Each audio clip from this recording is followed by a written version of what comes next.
Before you became a Muslim, what was your knowledge about it? Mix both questions because related each other, so it's not necessary to ask one by one. Understand? Yeah. Before you became a Muslim, what was your knowledge about Islam and how you became a Muslim? Yeah, yeah. Okay. I had I knew the word. I knew there was a word, Islam. I didn't have a clue. I had no knowledge. I didn't really watch TV that much. I didn't have time. I didn't know anybody that was Muslim. I didn't know anything about it, good, bad, anything. I was very, in a way, ignorant of the world, really, of the whole world. I knew there was a world, and if something really bad was on the news, I would see it. But as far as politics or social things going on, I didn't know. I was just focused on go to work, take care of brother. Even in high school, I didn't get into government or politics or these subjects. I passed the class, finish it, move on. I didn't have any concept. I didn't know anything about any religions, honestly, none. They didn't teach religion in my high school, none. They didn't teach it. So I didn't know, I just knew from what I was little, and then when I started working, this is what really started my whole thing with religion. When I would work and I would do these people's hair, a lot of these people were very sick, or maybe they had cancer, they almost died, and then now they're okay. So I was talking to women that were very religious.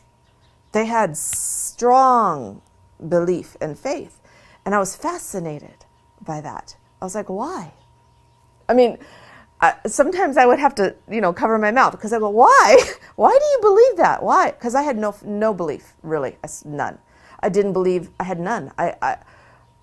I would get so scared sometimes because I wouldn't understand, like, how can I just not be here?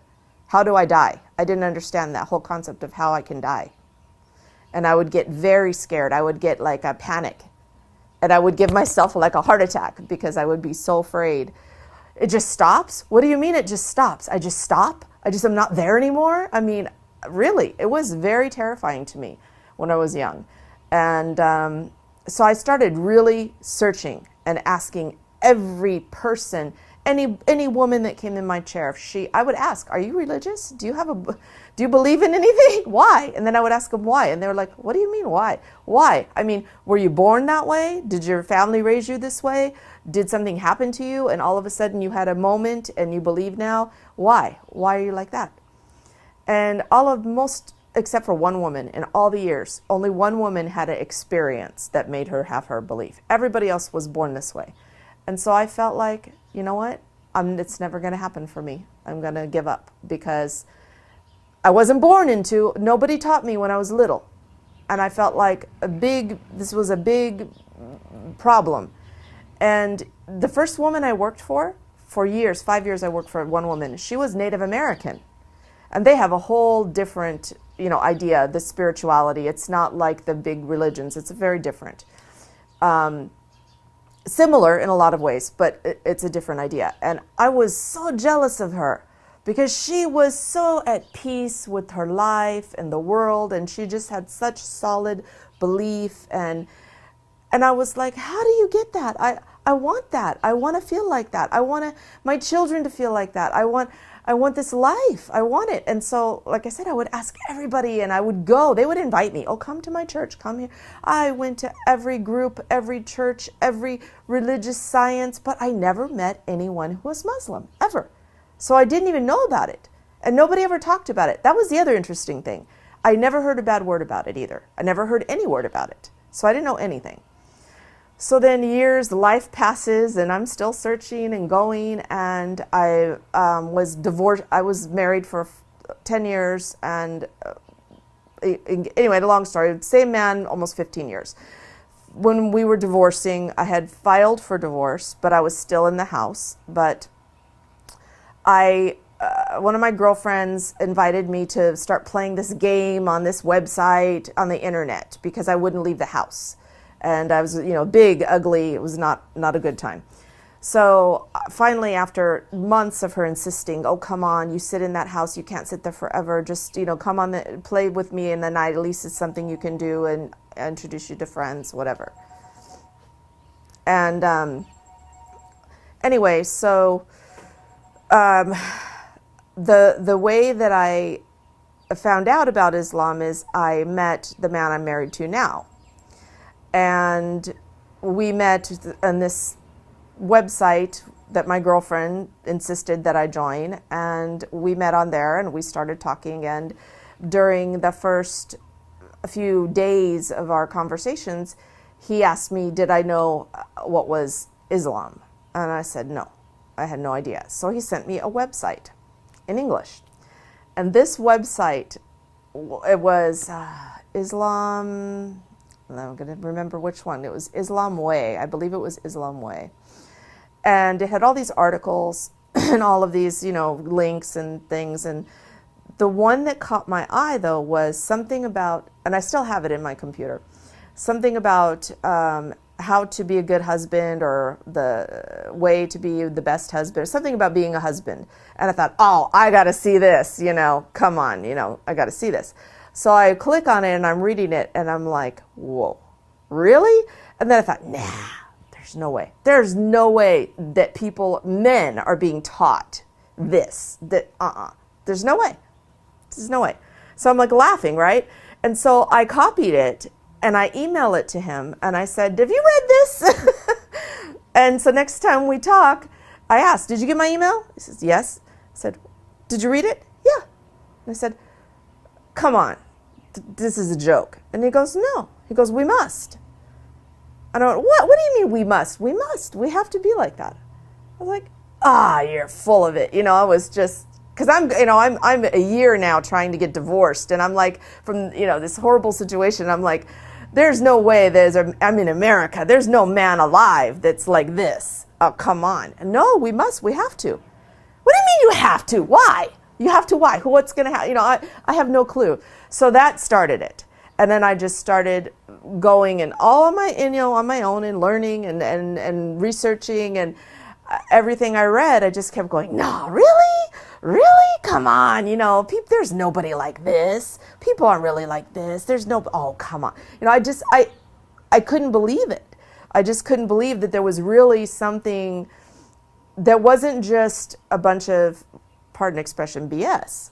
That wasn't just a bunch of, this wasn't just preaching, Adam and Eve and this and that. It wasn't just talking about history, which is what the Bible was to me. And it was just like, they're talking about stuff that happened. Oh, what does that have to do with my life? Don't kill anyone. Yeah, I know that. It's common sense. Don't lie. Don't steal. Okay, yeah, I know that too. I knew all of that stuff. But this was different. And so I was like, wow, this is just great. And so anyway, I got more and more involved and more into it. And then, of course, my relationship developed and we became engaged. And, I would ask him about things, but it was a little difficult because he has his own business and is very busy. He's traveling, he's doing this, he's doing that. And, and then I went back to college to get a behavior degree because I have twins from my first marriage and they have autism. And autism is, a very difficult disorder and requires a lot of therapy and a lot of work to make the children be able to succeed and to progress. So I just was determined to be able to really help my children. And this is another subject, but there's a huge void of people that have the ability to really work with these kids. So while I was going to school, I just kept researching and doing more and more to learn about Islam.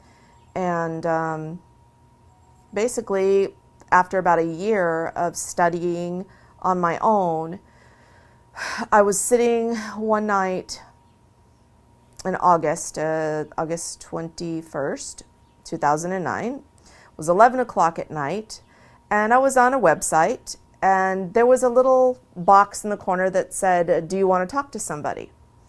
So I clicked on it, and it was like a little interactive thing, and do you have questions, or do you want someone to call you? And it's 11 o'clock at night, so I just said, yeah, okay, sure. I want someone to call me.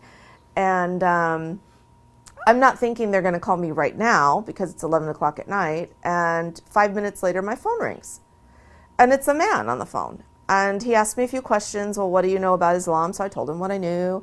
And he says, do you want to become Muslim? And I said, well, how do you do that? And he said, you just declare he just told me the Shahada. And so he goes, repeat after me. And so I did. And he goes, congratulations, you're Muslim. And he hangs up. And so I'm like, really? And I'm like, wow, okay, all right, cool. Now what do I do? And I just sat there because I'm alone. My kids are asleep. I'm in my little apartment. And, I'm like, wow, what do I do now? And so I email, back then he was my fiance, I email him, I'm like, guess what? I'm a Muslim. And I didn't know what to do. And so then all of a sudden they start emailing me this organization. I mean, I got probably 25 emails in 5 seconds, really, with all these links, and they're telling me they're going to send me information, and they're going to send me Quran, they're going to send me all this stuff. Well, then they sent it, but they sent it 9 months later. So I had already, yeah, believe me, when the package came, I was shocked. It was 9 months later. But anyway, it was a good one. I have my whole little library was from them. So they sent me a lot of good stuff. But anyway, so in the meantime, I sat in my apartment for a month. I didn't know what to do. And so I kept going on different websites. And then there was one website that I found that had like a locator. It would locate places for you, like businesses that were Muslim and this and that. And so it gave me the location for the Islamic Center of South Bay. And so I called, and they said, oh, you want to talk to Sister Lita? And she's in charge of the women's group. And so I came here, and the rest of that's all history. But so basically that's how I became Muslim. It really, people always ask me, well, oh, so it's because of your husband. And I said, well, yes, of course. Alhamdulillah, he's the one who said, what do you know about Islam? But it wasn't for him, or because he insisted, or because it wasn't that. He did, and this is the thing when people talk about dawah, that I get a little bit, it's a little touchy subject for me, because I truly believe the words of the Quran, that Allah guides who He will. And I believe our duty is to present the message, is to give it in a beautiful way, and to demonstrate. That's the most important thing, is to demonstrate through our life what it means. What is Islam? Not preaching, trying to convince somebody it's better, or it's right, or it's this, or it's that. In a degree has a place, but really it's when people see how you live, and they see how you are, and they see your manner, and they see how you conduct yourself, and they see the way your life's going. Even not that it's going great or you don't have problems, but how you handle the problems. This is, I think, what it impresses them. And this is what, like my husband, when I met him 2 weeks before Ramadan. And I'll tell you, this is the main reason, truly the reason I started researching Islam. The email thing, or the thing that on the website I read, that was kind of like a joke to me at first. But 2 weeks after I met him was Ramadan. And every time, we would talk, and he would be like, I have to go pray. What? Right now? What time is it? It's the time I have to go. Oh, okay. All right. I'll talk to you later. Okay. Bye. I can't, I'm not going to get online because I have to, just so many, because during Ramadan, he was one, he does all of the surah, all of the things. And so, like, even in our conversation, like, he told me, you can't talk to me like this, you can't talk to me like that, because I'm fasting, and this and this, and we're not married, and you're not my wife, and I mean, all of these, and I was like, are you joking, really? What? I can't put a flower, no. And he was so, like, strict, and then I remember him telling me he was spending the whole night in the mosque praying, and I'm like, what? Are you kidding me? You're really going to stay all night and pray? How can you pray all night? Come on. No, really. And I'm like, the next day when I talked to him, I said, did you really stay in there all night? He said, alhamdulillah, la la la. And I'm like, Scott, really? Come on, you're joking. You're just telling me, no, really.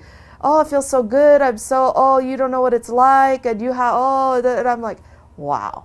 I'm like, really? I never met anybody ever that practiced what they preached. And he didn't really preach a lot. He just did it.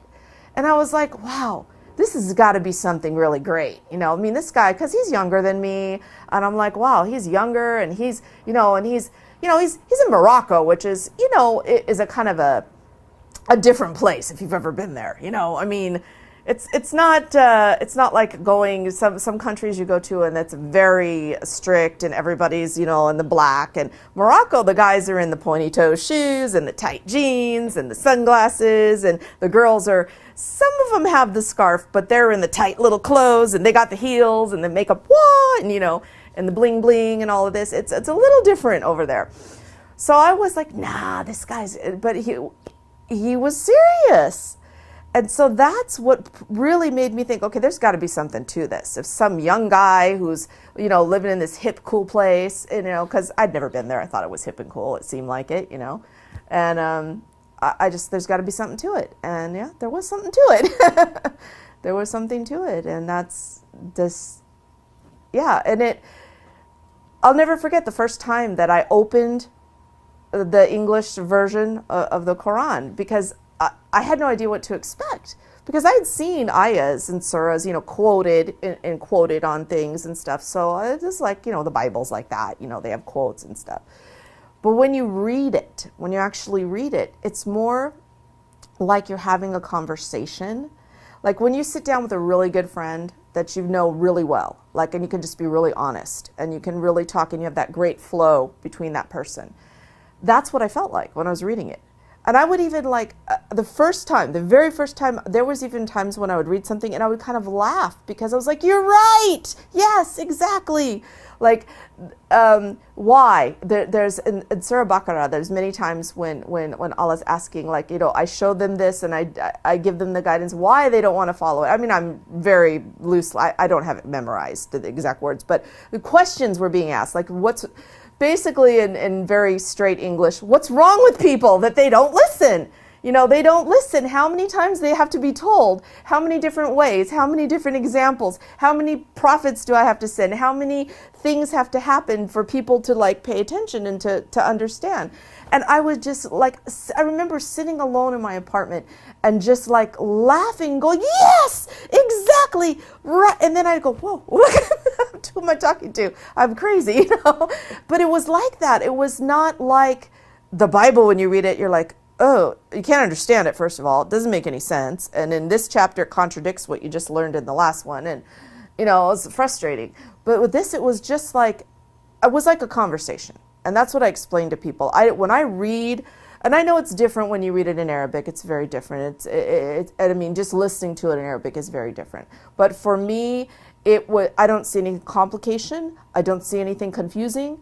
I thought this is the most straightforward, most simple, and you're given so many examples of what is being said. The message is presented in every possible way. So even no matter what background you come from, no matter what your life experience is, no matter what your education is, no matter what even your comprehension of the world is, you can get it. A 5-year-old can get it.